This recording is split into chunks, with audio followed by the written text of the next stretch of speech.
Баршаңызға сәлем, менің YouTube каналыма қош келдіңіздер. Бүгін сіздермен дүкендегіден 1000 есе артық дәммен және де дәл дүкендегідей етіп пряниктер жасайтын боламыз. Видеоның соңына дейін мұқият қараңыздар, ең оңай жолымен бөлістім. Ең алдымен бізге керек ұнның 125 грамымен қантымызды қосып, жақсылап араластырып аламыз. 500 грамды бөлек қойып қоямыз. Одан кейін сүтімізді осылай бір рет қайнатып аламыз. Пісірмейміз, жай ғана қайнатып алғаннан кейін осылай жаңағы ұнымызға сүтімізді құйып, осылай венчиктің көмегімен жақсылап араластырамыз. Бізде заварной тесто шығады. Енді сұйық майымызды қосып, тағы да май сіңгенше жақсылап араластырамыз. Бұл бізде заварной тесто. Заварной тесто шықпай қалады деп уайымдайтындар үшін осы видеоны мұқият соңына дейін қараңыздар. Одан кейін 2 жұмыртқаның сарысы мен 1 жұмыртқаны қосып, жақсылап венчиктің көмегімен араластырамыз. Миксер қажет емес, вилкамен араластырсаңыздар да болады.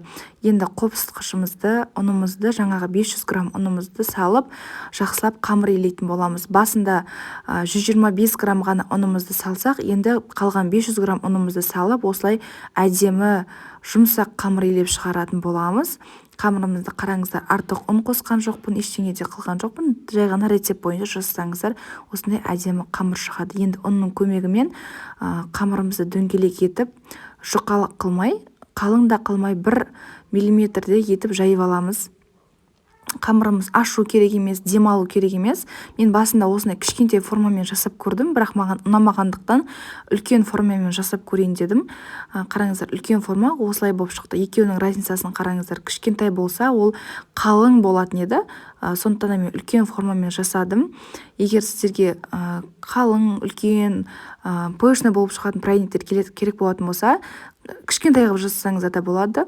Негізі үлкен формамен жасаған дұрысырақ екен. Арасы пісіп, өте дәмді әрі жұмсақ болып шығады.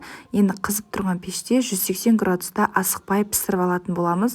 Енді жаңағы қалған жұмыртқамыздың ағынан немесе крем, тортқа арналған сливкилар болсын, соларды миксермен араластырып, осындай түспейтіндей етіп, қою қаймақ тәріздес крем дайындап алатын боламыз. Мен арнайы осындай щеткамен жақтым. Қараңыздар, өте әдемі дүкендегідей пряниктерге ұқсап келе жатыр. Кремнің өзіне аунатып батырып алсаңыздар да болады, бірақ щеткамен жасасаңыздар әлдеқайда пряникке ұқсайды, және де щетканың іздері қалғаннан кейін өте әдемі көрінеді. Кремді жасаған жолымды айтайын. 2 жұмыртқаның ағына кішкене шекер салып, миксермен ұзақ араластырсаңыздар, осылай белок шығады, немесе крем, кез келген крем болады.